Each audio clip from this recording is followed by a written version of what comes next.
I know I've been going for a little minute, but I'm back and I want to talk about the limited docuseries on Netflix, Mr. McMahon. Baby, when I tell you, if you are not a wrestling fan, go ahead and keep scrolling for me. But if you was if you was or still is a diehard wrestling fan, let's talk about this docuseries. Because for me, growing up in the Attitude Era, wrestling was my life. It was everything. And immediately when the docuseries starts and you see some of the top in the game, Stone Cold, The Rock, John Cena, Trish Stratus, Bret Hart, Triple H. So I'm like, oh, this is going to be a good one. The nostalgia is so real in the beginning of this docuseries.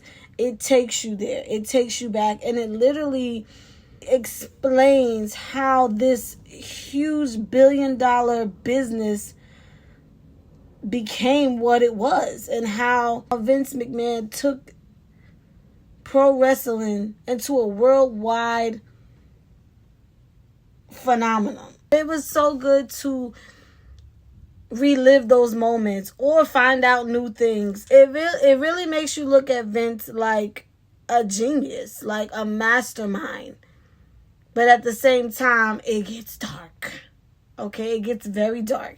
Now, granted, you watch it for the feel goods of your era, whatever era you grew up on watching wrestling.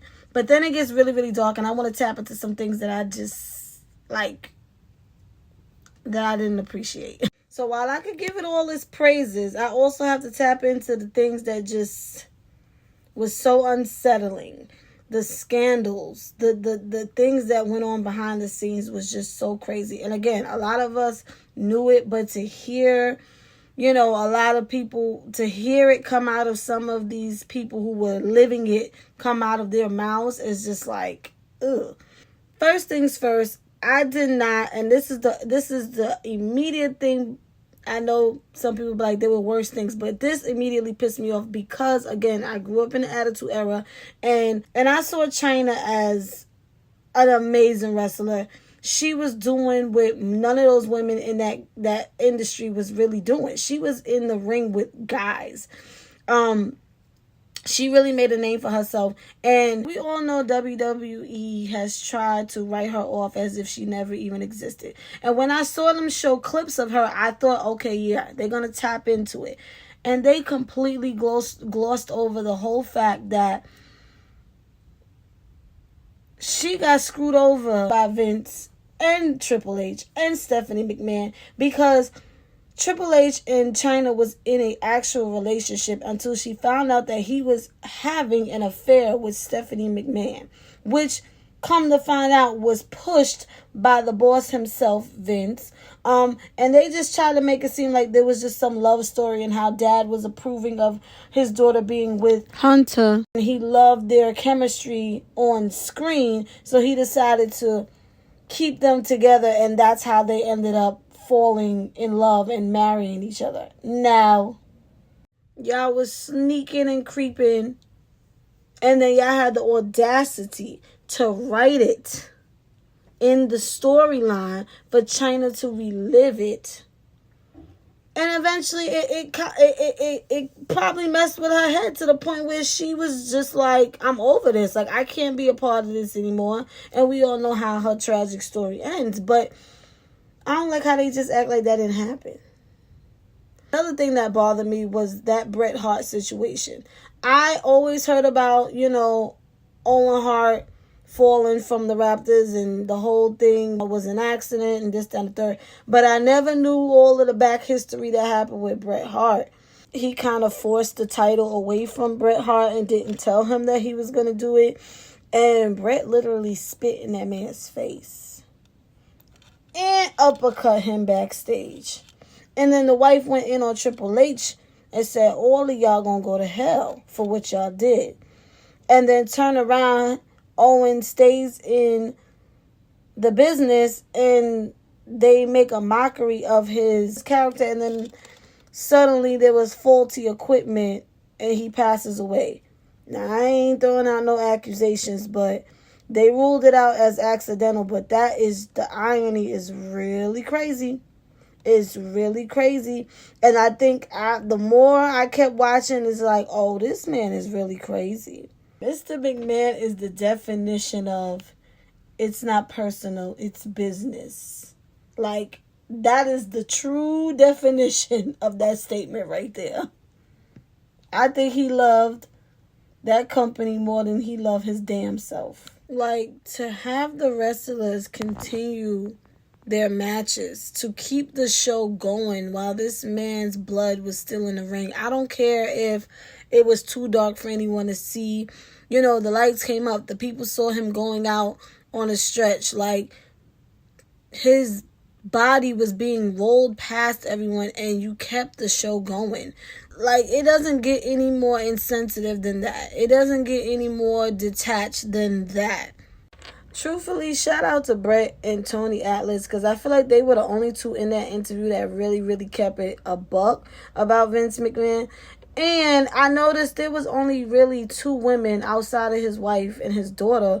So technically one other female wrestler that actually was part of this documentary, and that kind of speaks volumes, being that so many scandals ended up coming out at the end of the documentary. Just wow, Vince. Like, our whole childhoods was just a lie. There was so much going on. But people like Vince, the Diddy's, the R. Kelly, like, all of these people who have these other personas, because clearly there's a Vince McMahon and then there's Mr. McMahon.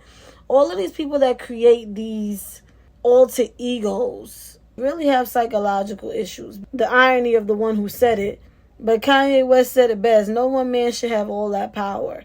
Because I think people like Vince McMahon get in these positions where they have all the money in the world and all the power in the world, and they really get carried away with it.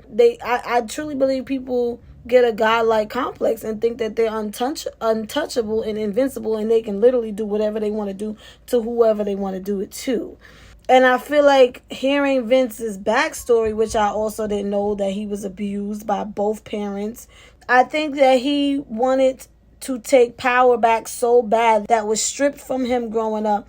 And he did that with his business. He became the daddy of the business, and everybody had to do what he said to do, how he said to do. Like, it was just too much. Another thing that stood out to me in the documentary was the relationship between him and his son Shane. I kind of always felt like that. Like, Shane was just like craving for attention. And of course we hated him, and then sometimes we loved him, as we did. Stephanie always hated her. Vince always hated him. But Shane was like a love-hate type of situation. And I think it was like that in real life. I think he was so desperate for his dad's approval, which eventually he kind of sort of got.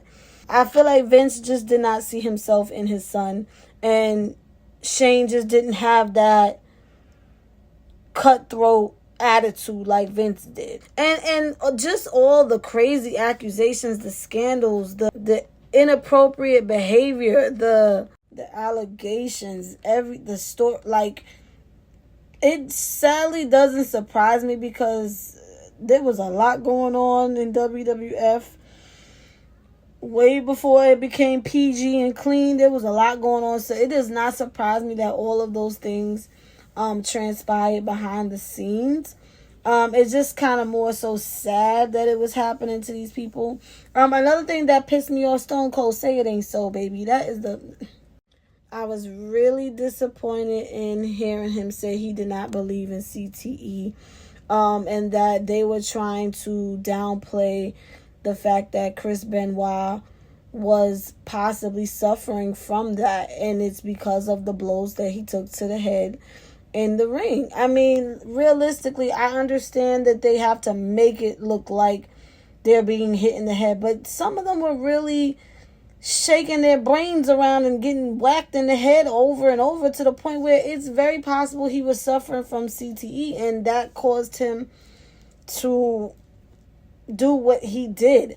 So it was kind of disappointing to hear some of them like kind of brush that off like, oh, that's not a thing. None of us is suffering for that, because you just don't know. But a lot of athletes don't want to believe in it because that's their passion. It's what they do, and they don't want to admit that it's putting their brain in jeopardy. Hello. At the end, they asked all of those wrestlers, everybody, what is Vince McMahon's legacy, or what will be his legacy? And the fact that there were crickets, from John Cena to Trish Stratus to none of them can give an answer.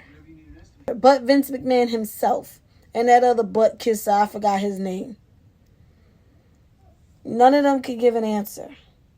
And another thing, Hulk Hogan, disgusting. I can't with him. No, but in all honesty, like, it was very, like, telling that no one can give an answer for that. Condolences to the Hart family. I don't even know how anybody from that family continued to work with that man after what he did to them. Like, I would not even... No. And rest in peace to China, because they did her dirty.